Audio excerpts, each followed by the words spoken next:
Hello dear students, welcome back to my channel physics SPC electric charges and field का एक क्वेश्चन। Two with balls carrying equal charges are suspended from a common point, एक ही point से suspended है, by string of equal length. The equilibrium separation between them is R. ये first case है। ये दो पिथ बॉल हैं, इन पर इक्वल चार्ज है। लेट कर लेते हैं कि इस पर प्लस के क्यू है और इस पर भी प्लस के क्यू है, ठीक है। और ये स्ट्रिंग की लेंथ ये वाली और ये वाली सेम है, ठीक है।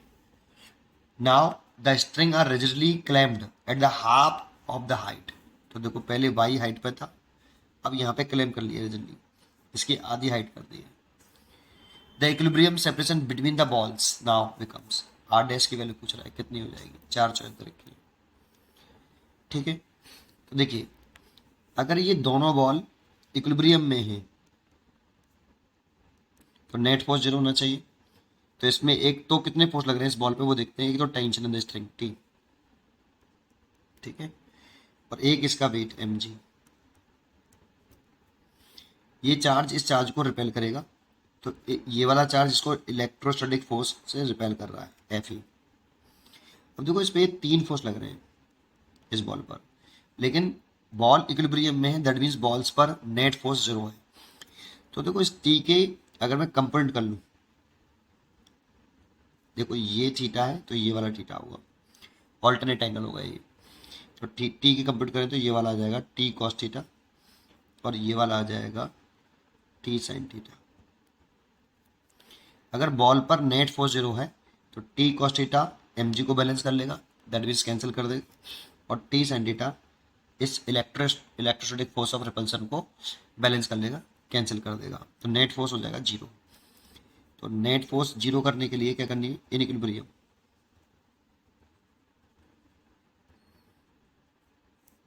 दैट मीन्स नेट फोर्स कितना होना चाहिए, जीरो। तो T cos theta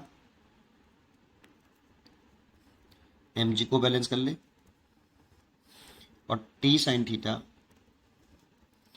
electrostatic force को बैलेंस कर ले, और ये आपकी क्वेश्चन नंबर 2।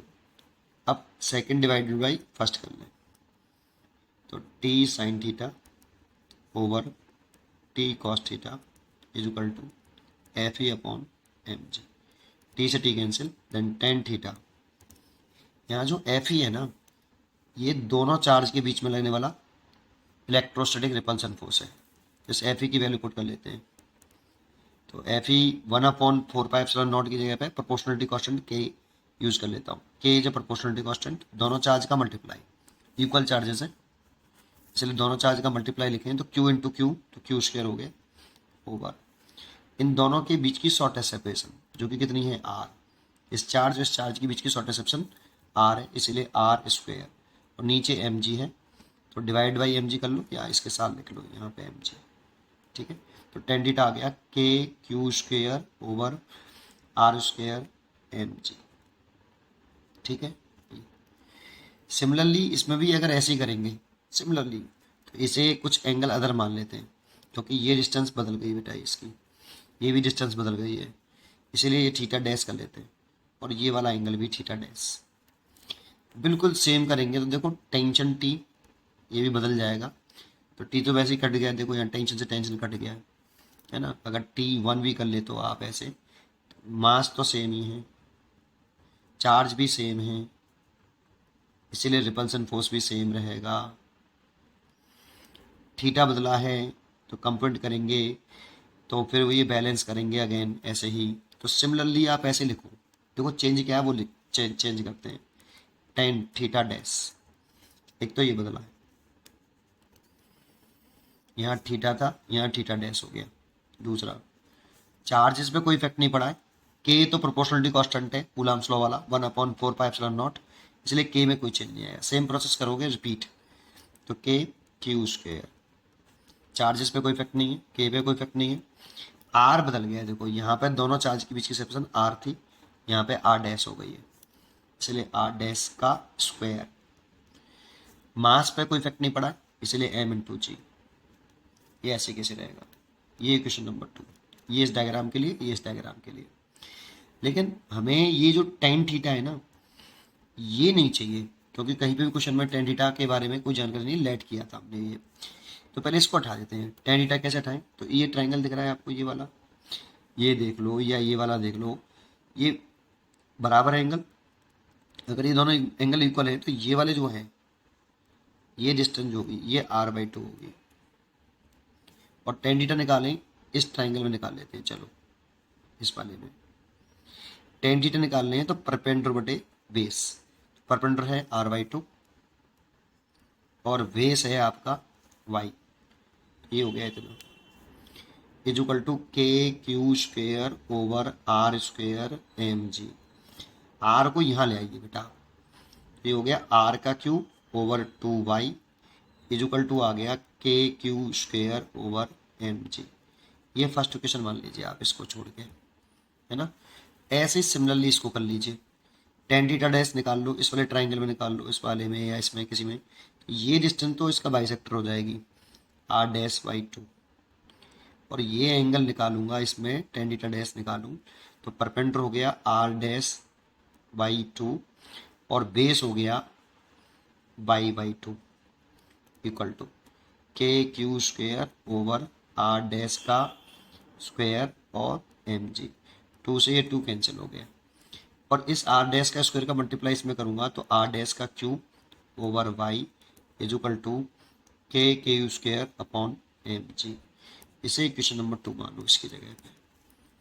अब देखो ये वाला फैक्टर जो है और ये वाला फैक्टर कैसे हैं, बिल्कुल सेम है। तो अगर सेम है तो from equation first and second से। नेक्स्ट पेज में बताता हूँ, वैसे थोड़ा सा रह गया है, यहाँ तक आ गया। तो अब इक्वल कर लो इनको, देखो ये और ये बिल्कुल सेम है, इसीलिए लिख सकते हैं r³ upon 2y equal to r' का क्यूब ओवर y से तो y कैंसिल हो गया, निकालना r' है और r' का क्यूब है इज इक्वल टू r का क्यूब और 2। तो इसे कैसे लिख सकते हैं, सोचो, r' है तो r का क्यूब बाई 2 इसकी पूरे की पावर। जब 3 को इधर लेके आते हैं तो जिसे स्क्वायर होता था तो उसकी इधर लेके आते तो 1/2 हो जाता था, इसको इधर लेके आएंगे तो ये 1/3 हो जाएगा। अब देखो इसकी पावर 3 है और इसकी पावर 1/3 भी है, 3 से 3 कैंसिल हो जाएगा तो r, और 2 की पावर कितनी आएगी 1/3 r'। ये आंसर हो गया साहब। चॉइस देखें तो देखो इसमें ये तो कोई नहीं है, देखो यहाँ पर इसको ऐसे लिखने का तरीका आपको आना चाहिए। देखो ऐसे r रूट लगाते हैं, 2 लिखते हैं और यहाँ छोटा सा 3 लिखते हैं ऐसे। इसको r की पावर 2 की पावर 1/3 को लिखने का तरीका है ये, लेकिन छोटा सा लिखना, आगे में लिखना ना 3, यहाँ पे गलत हो जाएगा, नहीं 3√2 हो जाएगा वो। इसके साथ लिख देते हैं छोटा सा ऐसे, है ना। तो इसको ऐसे लिख सकते हैं या इतना ही आंसर, लेकिन दिया इसके टर्म में है इसीलिए यही टिक करना पड़ेगा ए ऐसे। उम्मीद करता हूँ कि आपको ये जरूर समझ में आया होगा। पढ़ते रहिए और खुश रहिए। Thank you.